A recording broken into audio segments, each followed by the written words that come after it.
So now, crisis hits. You had 6 of them, I think you mentioned, and you pivoted. You followed the money, saw the opportunity. You went into these other towns where the markets were booming. And how fast did you guys grow? Like, how many hotels did you start building at that moment? From that moment on, we were doing, let's see here, 8, 10, 12, 15 a year, that type of thing. I mean, we literally, like I mentioned, we had to get into aviation just to be able to get to these markets. You couldn't fly commercially to any of these places. Right. I mean, again, I started out with a Ford Taurus driving town to town pitching a dream. Mm-hmm. Yeah. And I averaged about 1,500 miles a week. Sound like Ray Kroc. Kind of was. Listening to Christian radio is what I really did for hours and hours and hours in between the towns and stuff. I'd work from 6 in the morning to midnight every day, and I was out there just away. I wasn't balanced by any means. Mm-hmm. I mean, it was. I don't think there is balance. There at points there isn't. I mean, you need to recognize that when they say it's balanced, it's impossibly balanced to really go above and do something. You got to be a little crazy, and that I am. So I asked you earlier, and now that we're constantly going through what we're talking about, why did you believe that you could do it? Because it seemed like you have tons of resolve, Mark.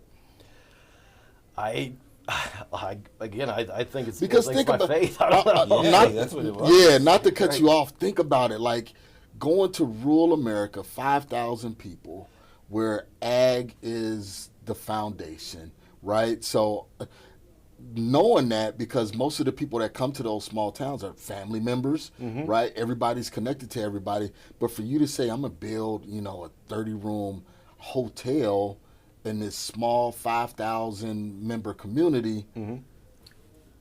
No, are we really listening to hearing what he's doing? Here's our brain, which should probably not your brain, because in real estate, single family, multifamily, that's a tertiary market. Yeah. So you're like more risk. Yeah, you can. You know what I mean?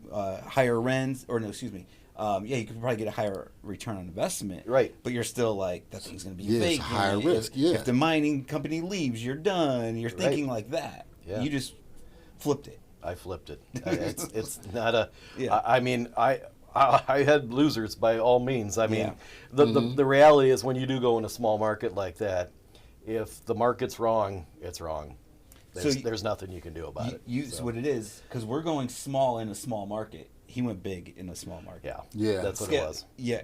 Amazing. Yeah, and then it was just a matter of the velocity or the amount of them. I mean, we just kept growing, and so if we had duds, we just kept rolling. So, but if you're going big, kind of like having a 50-unit building versus a fourplex, right? Yeah. I'll tell you how I came up with the idea is that, in most, and again, this is where I had my problem with the major national brands at the time, is because they wanted me to build a minimum of 70-room hotel and all this stuff. Well, I'm sorry, but in a town of 3,000 people, in most cases, you don't need 70 rooms. Right.